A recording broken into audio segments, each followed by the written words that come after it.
Hi everyone, welcome back to our channel Tech Quest, and for today's video I'm going to be showing you how you can add PayPal account to your Google Pay.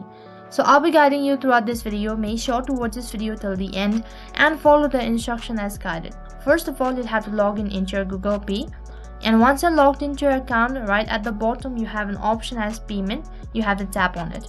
And as soon as you tap on it, on the other interface you'll be directed to your payment page, and then right at the bottom you have an option as payment method. So all you have to do is just tap on it, and as soon as you tap on add a payment method, and then right at the bottom there's a drop down menu. So from there you have to tap on PayPal.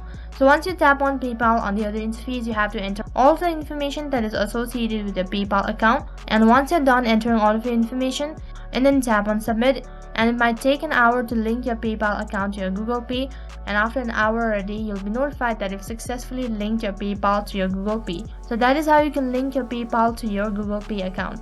So that's it for this video. I hope the video was helpful. Make sure to like, share and subscribe to our channel. Thank you for watching.